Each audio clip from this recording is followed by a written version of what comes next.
Morning, everybody. So I gave the group an update. It's kind of going back and forth. I reassembled the wire harness this morning after letting it dry out all night, and it seems to have improved, but it will still flash. It'll go back and forth between having a fault code and not having a fault code. So I think we're in the right area. I think what that means to me is that we identified the area that the problem seems to be in. It seems to be around that wire harness, around the doser valve. The doser valve probably needs replaced. That boot was full of fluid. It was probably old DEF, and it was just sloshing around there with the wires. So after letting it dry all night and reassemble this morning, start the truck, run it for 15 minutes, now it says no faults detected. But you see, we still have the maintenance indicator light.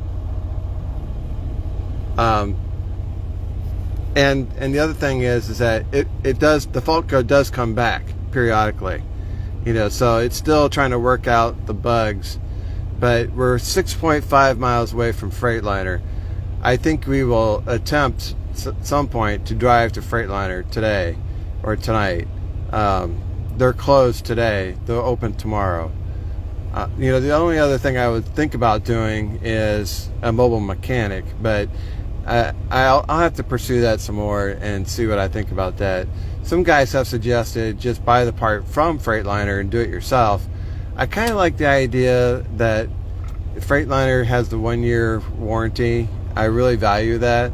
And then the other thing is that they can hook up the laptop, clear all the power, derate. My laptop's not that powerful. I can't do that. The truck was derated down to 5 miles per hour. So we want to make sure that, Freightliner or Detroit Diesel Certified Mechanic has an opportunity to go in there and clear everything that needs to be cleared. Check out the whole system. They may recommend replacing the wire harness as well, which I may do. It's one of those things where I typically have wire harness problems with a truck sooner or later. It's like, well, while we're down, spend a couple $1,000s and replace that wire harness. It probably will save me a future breakdown in the desert somewhere, or in the Rocky Mountains somewhere, so that's why I'm leaning towards Freightliner. And they're not necessarily the quickest, so I may be down for a few days. But as I get a load and I climb back up into the Rocky Mountains, I will have a certain degree of assurance that this particular problem is under warranty. So if it comes back, then it wouldn't cost me anything but downtime and a tow truck probably. But if I did it myself or a mobile mechanic, then it would not be under warranty.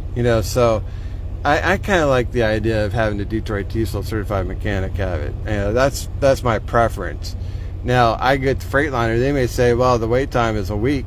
That would be problematic. We would have to probably come up with another strategy. But, this morning it looks good. I think what this means is that the problem is in that doser valve and that wire harness, because we've isolated, that's the only thing that we addressed, and the fault code's cleared.